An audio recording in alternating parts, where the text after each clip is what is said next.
Welcome back दोस्तों। इस chapter में हम अलग अलग पैटर्न्स के बारे में बात करेंगे। हम 5 पैटर्न्स डिस्कस करने वाले हैं।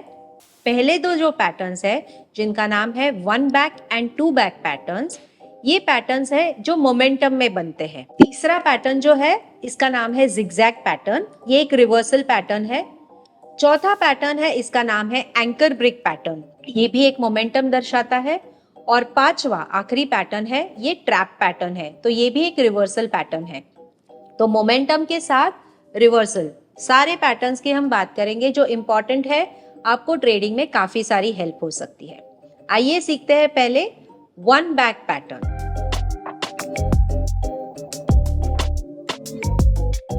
अब 1 बैक पैटर्न जो है, यहाँ पे बुलिश भी होता है और बेरिश भी होता है। सारे पैटर्न जो हम डिस्कस करेंगे उसमें बुलिश एस्पेक्ट भी है और बेरिश एस्पेक्ट भी है।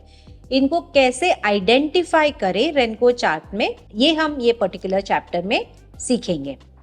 अब 1 बैक पैटर्न की कैरेक्टरिस्टिक समझ लेते हैं। 1 बैक पैटर्न जो होता है ये एक मोमेंटम में बनता है, ठीक है, यानी एक पर्टिकुलर मोमेंटम है बुलिश या बेरिश, प्राइस सिर्फ एक ब्रिक से पुल बैक करती है और तुरंत अपना वापस ओरिजिनल ट्रेंड पकड़ लेती है। जैसे अगर बुलिश है तो सीरीज ऑफ बुलिश ब्रिक्स बनेगी, फिर सिर्फ एक ब्रिक से ही रिवर्सल। सो इमेजिन कि स्ट्रेंथ कितनी स्ट्रांग है ये पर्टिकुलर पैटर्न में। बुल्स इतने स्ट्रांग है कि सिर्फ एक बेरिश ब्रिक बनी, उसके बाद वापस रिवर्सल ब्रिक और प्राइस भाग गई। सिमिलरली बेरिश ट्रेंड में बेरिश ब्रिक्स बनी है, एक बुलिश ब्रिक बनती है पुल बैक पे और वापस प्राइस नीचे की तरफ भाग जाती है। तो एक स्ट्रॉन्ग मोमेंटम का पैटर्न है। क्योंकि यहाँ पे सिर्फ एक ब्रिक बनती है तो ये एक पैटर्न जो है ना, मैंने स्पेसिफिकली क्यों लिए है 1 back pattern and 2 back pattern, एक अफोर्डेबिलिटी भी बहुत इंपॉर्टेंट कैरेक्टरिस्टिक है ये पर्टिकुलर पैटर्न का। इसमें रिस्क थोड़ी कम रहती है और रिस्क कम रहे तो रिवॉर्ड तो बहुत बढ़िया हो सकता है। पहले एज अ ट्रेडर हमेशा हम जब ट्रेड लेते हैं तो रिवॉर्ड के साथ रिस्क भी एनालाइज करना बहुत इंपॉर्टेंट है दोस्तों, नहीं तो ट्रेड में फंस सकते हैं। रिस्क रिवॉर्ड अगर सही नहीं है तो गलत ट्रेड भी ले सकते हैं।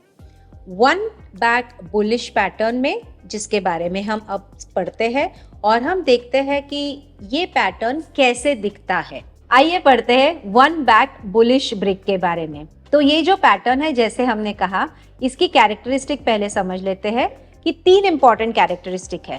पहले इसमें पहली वाली स्विंग में कम से कम 2 बुलिश ब्रिक होनी जरूरी है। उसके बाद पुल बैक एक बेरिश ब्रिक से बनेगा और नेक्स्ट स्विंग रिवर्स होके प्राइस तुरंत रिवर्स होगी और ऊपर की तरफ वापस 2 बुलिश ब्रिक बनके स्विंग ब्रेकआउट होगा। स्विंग ब्रेकआउट यानी पहले वाला स्विंग ऐसा है, थोड़ा सा पुल बैक, और नेक्स्ट स्विंग जो रिज्यूम करता है ये पहले वाले टॉप को तोड़ के वापस ऊपर की तरफ भाग जाता है। सो जो लास्ट स्विंग ब्रिक में लास्ट बुलिश ब्रिक बनी है उसके ऊपर अगली वाली ब्रिक प्रिंट होती है, तो हम इसको कहते हैं बुलिश स्विंग ब्रेकआउट। तो 2 बुलिश ब्रिक पहली रिक्वायरमेंट। दूसरी requirement, pull back is with only एक ही बेरिश ब्रिक बनती है, उसके बाद वापस 2 बुलिश ब्रिक बन के स्विंग ब्रेकआउट होता है। इसको कहते हैं 1 बैक बुलिश स्विंग पैटर्न, ठीक है। अब यहाँ पे स्टॉप लॉस कहाँ पे हो, एंट्री तो हम समझ लिए कि ये स्विंग ब्रेकआउट जब होता है तब आपकी एंट्री ट्रिगर होती है, लेकिन स्टॉप लॉस कहाँ पे रखे? स्टॉप लॉस के बगैर ट्रेड तो करना ही नहीं है। तो ये जो बेरिश ब्रिक बनी है उसके एक ब्रिक नीचे आपका स्टॉप लॉस होगा, ठीक है। तो आपकी रिस्क कितनी हो गई? करीबन 3 ब्रिक्स की रिस्क हो गई। तो समझिए अगर ये निफ्टी का पैटर्न है जहां पे हर ब्रिक की वैल्यू 10 पॉइंट्स की है, तो यहाँ पे रिस्क कितनी हो गई आपकी? 30 पॉइंट्स की रिस्क हो गई, ठीक है। अब थोड़े एग्जाम्पल्स देखते हैं। एग्जाम्पल में ये पहला चार्ट है, ये जो आप देख रहे हैं स्क्रीन पे, ये है निफ्टी का चार्ट। निफ्टी का 10 ब्रिक का पैटर्न देख रहे हैं जिसमें हम 1 बैक बुलिश ब्रेकआउट का पैटर्न हम देख रहे हैं। ये देखिए पहले वाले स्विंग में कम से कम 2 ब्रिक्स होनी चाहिए, 2 बुलिश ब्रिक्स, ठीक है। यहाँ पे भी देखिए कम से कम 2 बुलिश ब्रिक्स है, यहाँ पे भी 2 बुलिश ब्रिक्स है। Pull back is with 1 bearish brick, तो हमारा ये आइडेंटिफाई हो गया कि बुलिश ब्रिक एक ही बनी है, तो second condition satisfied. Third condition क्या थी कि ये पिछला वाला स्विंग का टॉप था, स्विंग टॉप को ब्रेकआउट करे और 2 बुलिश ब्रिक प्रिंट हो, तभी वो स्विंग टॉप ब्रेक होगा, राइट। ब्रेकआउट बने और हमारे ट्रेड एंट्री के लिए तैयार है। तो ये एक एग्जाम्पल है जहां पे हर ब्रिक 10 पॉइंट्स की है। ये निफ्टी का है। ये देखिए, swing, pull back, breakout, swing, pull back, breakout. एक अच्छी ऑनगोइंग ट्रेंड हम पकड़ सके, एक मोमेंटम वाली ट्रेंड थी ये। और स्टॉप लॉस ये ब्रिक में है, 1 brick below the bearish brick, यानी अगर ये स्विंग में देख रहे हैं, ये ब्रिक के एक ब्रिक नीचे आपका स्टॉप लॉस होगा। ये स्विंग में ये रेड वाली एक बेरिश ब्रिक जो बनी है, उसके एक ब्रिक नीचे आपका स्टॉप लॉस होता है, ठीक है। और एक एग्जाम्पल देखते हैं। यहाँ पे देखिए, ये बैंक निफ्टी का एग्जाम्पल है। स्विंग, पहली वाली swing, minimum 2 bricks are there, bullish bricks, first condition met. Second condition, pull back में सिर्फ एक बेरिश ब्रिक बननी चाहिए। यहाँ पे देखिए, एक बेरिश ब्रिक बनी है, यहाँ पे भी एक बेरिश ब्रिक बनी है। थर्ड कंडीशन, स्विंग को अगले पिछले वाले स्विंग का टॉप तोड़ के 2 ब्रिक्स जब बनेगी, तब आपका पैटर्न एक्टिवेट हो गया। स्विंग ब्रेकआउट पे आपकी एंट्री है। स्टॉप लॉस कहाँ पे है, उसे भूलना नहीं है। बेरिश ब्रिक के एक ब्रिक नीचे आपका स्टॉप लॉस है, ठीक है। तो ये हो गई एक 1 बैक बुलिश की सेटअप। अब इसमें टारगेट्स भी तो ढूंढने हैं, कहाँ पे, कहीं पे तो प्रॉफिट बुक करना पड़ेगा, राइट। तो प्रॉफिट बुकिंग के लिए या अंडरस्टैंड टारगेट के लिए तो रेनको चार्ट्स में इनको प्रोजेक्शंस कहा जाता है, ठीक है। पोटेंशियल एक्सटेंशंस कहा जाता है, जहां पे प्राइस कहाँ तक जा सकती है, यानी understand the logic behind it, कि एक स्विंग बना है, वो स्विंग कहाँ तक एक्सटेंड हो सकता है, उसमें कितनी ताकत है कि वो आगे तक कितना जा सकता है। सो एक अप्रोक्सीमेट वैल्यू मिलती है हमें कि यहाँ तक ये पर्टिकुलर स्विंग आगे एक्सटेंड हो सकता है, इसमें इतनी ताकत है। तो एक मोमेंटम का पैटर्न है, मोमेंटम में हमेशा ताकत रहती है, जिस डायरेक्शन में है उस डायरेक्शन की हम टारगेट को ढूंढेंगे। अब इसको टारगेट को फाइंड कैसे करें, इसके लिए एक छोटा सा फॉर्मूला है। देखिए, यहाँ पे मैंने फॉर्मूला भी लिखा है, पोटेंशियल स्विंग एक्सटेंशन टारगेट, यानी टारगेट। तो ब्रेकआउट की वैल्यू तो हमें पता है, स्विंग, पुल बैक, और ये जो स्विंग ब्रेकआउट है, यहाँ इसकी वैल्यू प्लस ये पिछला वाला जो स्विंग था ना, पहला वाला, उसमें कितने ब्रिक्स थे, number of BRICS in that particular swing, ये हमें गिनने हैं। और ब्रिक वैल्यू तो हमने ही असाइन की है।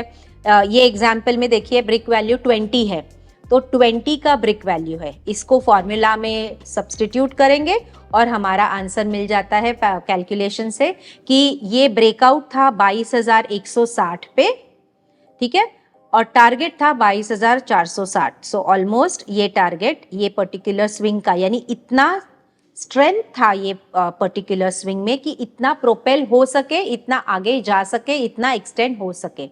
सो ये एक एक्सटेंशन इसको कहते हैं टेक्निकल टर्म्स में, लेमन टर्म में इसको टारगेट भी कह सकते हैं। सो अप्रोक्सीमेटली एस्टिमेटेड टारगेट ये रहता है। आगे बढ़ते हैं और सीखते हैं 1 back bearish pattern. Bullish pattern तो सीख लिए, अब बेरिश पैटर्न भी सीखते हैं, 1 बैक वाला। 1 बैक बेरिश पैटर्न में अगेन 3 कंडीशंस कि फर्स्ट, कम से कम 2 बेरिश ब्रिक्स होनी चाहिए।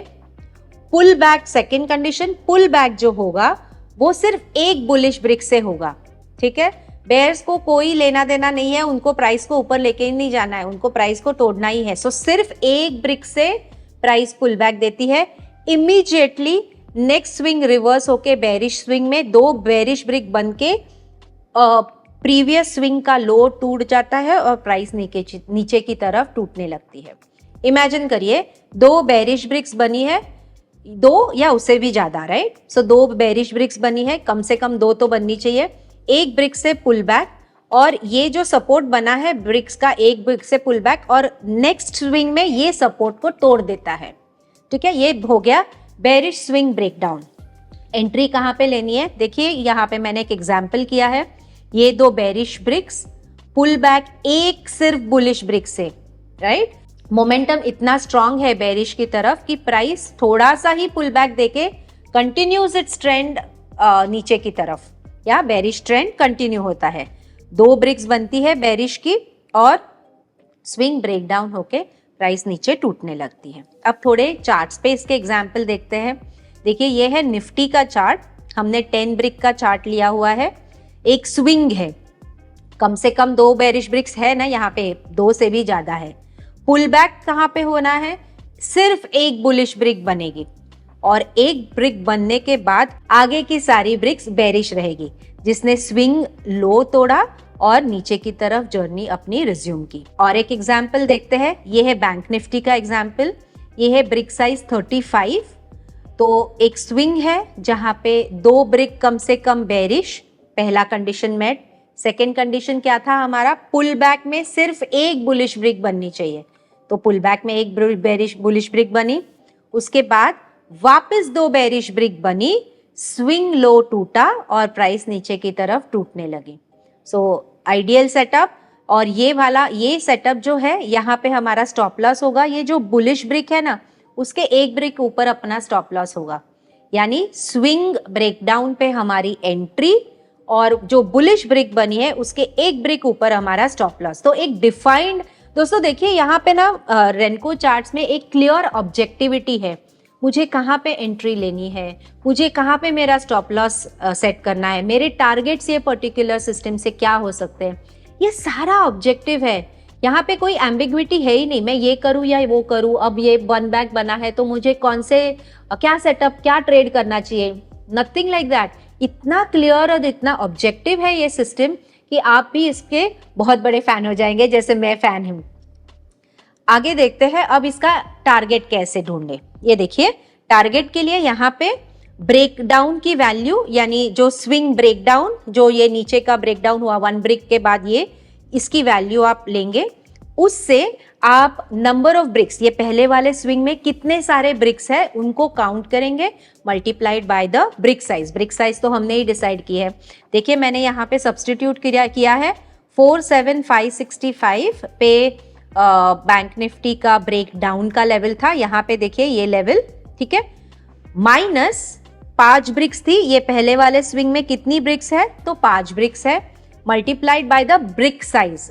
कितने साइज का ब्रिक हमने डिसाइड किया है, वो 35 का था, करके हमें ट्रेड का एग्जैक्टली वैल्यू पता चला कि ये स्विंग कितना नीचे तक प्रोपेल हो सकता है, कितना नीचे तक एक्सटेंड हो सकता है, तो उसमें कितनी स्ट्रेंथ है। अगर ज्यादा ब्रिक्स बनी है, यानी अगर ये पहले लेग में अगर ज्यादा बेरिश ब्रिक्स है तो ऑटोमेटिकली प्रोपेल्शन नीचे की तरफ जो होगा या मोमेंटम जो नीचे की तरफ होगा वो ज्यादा होगा, क्योंकि स्ट्रेंथ है ना उतनी। अगर इसमें कम ब्रिक्स बनी है तो कम होगा इसका एक्सटेंशन, ठीक है। तो हमें पता चलता है स्ट्रेंथ के बारे में। इंपॉर्टेंट थिंग है कि यहाँ पे स्टॉप लॉस 1 बुलिश ब्रिक जो बनी है उसके एक ब्रिक ऊपर हमारा स्टॉप लॉस होता है। ये रहा एक example for bearish swing breakdown. तो ये चैप्टर में हमने सीखा क्या, हमने 2 पैटर्न्स को सीखा है। एक पैटर्न है 1 बैक बुलिश पैटर्न, दूसरा पैटर्न है 1 back bearish pattern. 1 back pattern ये जो है, वापस एक बार समराइज करते हैं, मोमेंटम में बनता है, सिर्फ एक ब्रिक से pull back and then the trend continues in the bullish और द बेरिश डायरेक्शन। और यहाँ पे हमें एक बिल्कुल अंदाजा मिल जाता है कि एंट्री कहाँ पे है। ऑब्जेक्टिविटी इज द की, एक ऑब्जेक्टिव एंट्री, एक ऑब्जेक्टिव स्टॉप लॉस, और हम उसका प्रोजेक्शन या टारगेट भी ढूंढ सकते हैं। तो ये रहा एक इंटरेस्टिंग सेटअप जो मैं हमेशा यूज करती हूँ और मैं देखती रहती हूँ कि अगर इंट्राडे में एक अच्छी मोमेंटम की ट्रेड पकड़नी है तो कहीं पे 1 बैक और 2 बैक पैटर्न बन रहे हैं क्या, अच्छा ये पैटर्न बन रहा है यानी मोमेंटम उस तरफ है, तो एक वो भी अंदाजा आ जाता है ऑन इंट्राडे कि अगर 1 बैक के पैटर्न बन रहे हैं तो वो पर्टिकुलर इंस्ट्रूमेंट जिसके बारे में हम देख रहे हैं रेनको चार्ट, तो वो एक स्ट्रॉन्ग मोमेंटम में है। So you can participate in it with a entry, with a stop loss and the targets are known to you. Thank you for watching this chapter. अब अगले चैप्टर में मिलते हैं जहां पे हम 2 बैक पैटर्न की बात करेंगे। Investments in the securities market are subject to market risk. Read all the related documents carefully before investing.